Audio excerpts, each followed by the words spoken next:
ಈಗಾಗಲೇ ಹಿರಿಯ ಸಚಿವರಂತ ಸತೀಶ್ ಜಾರಕಿಹೊಳಿ ನಮ್ಮ ಜೊತೆ ನೇರವಾಗಿ ಮಾತಾಡಿಸ್ತಾ ಹೋಗ್ತೀವಿ. ಸರ್, ಈಗ ಒಂದು ಚರ್ಚೆ ಶುರುವಾಗಿದೆ, ಕೆಪಿಸಿಸಿ ಅಧ್ಯಕ್ಷರ ಒಂದು ಬದಲಾವಣೆ ಆಗತ್ತೆ ಅಂತ ಹೇಳಿ. ಇಲ್ಲ, ಅದ್ರ ಬಗ್ಗೆ ನನಗೆ ಗೊತ್ತಿಲ್ಲ.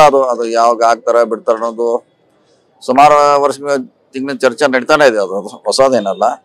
ಈಗಂತ ಪ್ರಸ್ತಾವ ನನಗೆ ಗೊತ್ತಿಲ್ಲ. ಸರ್, ಈಗ ನೀವು ಕೂಡ ಸಂಘಟನಾ ಚತುರಿದ್ದೀರಿ, ಸಣ್ಣ ಶಿಗ್ಗಾವಿಲಿ ಕೆಲಸ ಮಾಡಿ ಗೆಲ್ಲಕ್ ಆಗಲ್ಲ ಕ್ಷೇತ್ರದಲ್ಲಿ ಗೆಲ್ಸ್ಕೊಂಡು ಬಂದಿದ್ದೀರಾ. ನೀವೇನಾದ್ರೂ ಆಕಾಂಕ್ಷಿ ಇದೀರಾ ಸರ್ ಪಕ್ಷ ಸಂಘಟನೆ ವಿಚಾರವಾಗಿ? ಸದ್ಯಗೆ ಅಂತ ಪ್ರಸ್ತಾವನೆ ಬಂದಾಗ ನೋಡೋಣ. ಈಗಂತಿ ಅಧ್ಯಕ್ಷ ಬದಲಾವಣೆ ಇಲ್ಲ, ಬಂದಾಗ ಖಂಡಿತವಾಗಿ ಅದ್ರ ಬಗ್ಗೆ ಚರ್ಚೆ ಮಾಡೋಣ. ಸರ್, ಈಗ ಒಂದು ಯಾಕೆಂದ್ರೆ ಶಿಗ್ಗಾವಿ ಸಂಡೂರಲ್ಲಿ ಎಸ್ಟಿ ಸಮುದಾಯ ಪ್ರಬಲವಾಗಿ ಈ ಬಾರಿ ಉಪಚುನಾವಣೆಯಲ್ಲಿ ಕೈ ಹಿಡಿದಿದೆ. ಆ ಒಂದು ಕೂಗು ಕೂಡ ಇದೆ, ಸಮುದಾಯದವರಿಗೆ ಒಂದು ಪಕ್ಷ ಸಂಘಟನೆ ಮಾಡುವಂತ ಅವಕಾಶ ಕೊಡಬೇಕು ಅಂತ ಹೇಳಿ. ನೋಡೋಣ, ಬಂದಾಗ ನೋಡೋಣ. ಈ ಸದ್ಯ ಅಂತ ಇಲ್ಲ ಅಂತ ನಾನು ಭಾವಿಸ್ತೀನಿ. ಬಂದಾಗ ನೋಡೋಣ.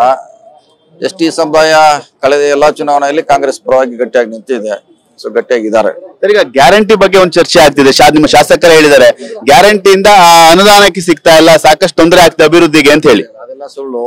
ಗ್ಯಾರಂಟಿ ಹಣ ಸಪರೇಟ್ ಆಗಿದೆ, ನಮ್ಮ ಬಜೆಟ್ ನಲ್ಲಿ ಸಪರೇಟ್ ಆಗಿದೆ. ಸೊ ಡೆವಲಪ್ಮೆಂಟ್ ಹಣ ಸಪರೇಟ್ ಆಗಿದೆ. ಹೀಗಾಗಿ ಅದಕ್ಕೂ ಹೊಂದಾಣಿಕೆ ಮಾಡ್ಲಿಕ್ಕೆ ಆಗೋಲ್ಲ. ಸೊ ಎಷ್ಟು ಸಿಗಬೇಕಾಗಿದೆ ಅಷ್ಟು ಹಣ ಸಿಗ್ತಾ ಇದೆ. 2 ಗ್ಯಾರಂಟಿನ ನಿಲ್ಸಿದ್ರೆ ಒಳ್ಳೇದಾಗುತ್ತೆ ಅನ್ನೋ ಅಭಿಪ್ರಾಯ ನಿಮ್ ಶಾಸಕ 2 ಬಾರಿ ವ್ಯಕ್ತಪಡಿಸಿದೆ. ಆತರ ಏನಾದ್ರು ಇದೆಯಾ? ನಿಲ್ಸೋದಂತ ಈಗಾಗಲೇ ಸಿಎಂ ಅವ್ರು ಹೇಳಿದ್ದಾರೆ, ನಾವು ಮುಂದುವರಿಸ್ತಾ. ನೀವೇನೋ ಡೈಲಿ ಹೋಗ್ತೀರಾ? ಇಲ್ಲ, ಮುಂದಿನ ವಾರ ಹೋದ್ರೆ ಹೋಗ್ತೀನಿ.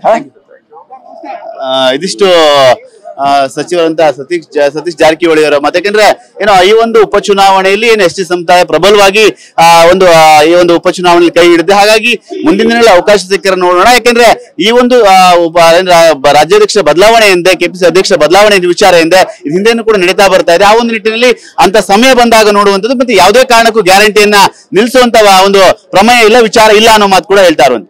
ಕ್ಯಾಮರಾಮನ್ ಸಂದೇಶ್ ಅಯ್ಯರ್ ಜೊತೆ ಸುನಿಲ್, TV9 ಬೆಂಗಳೂರು.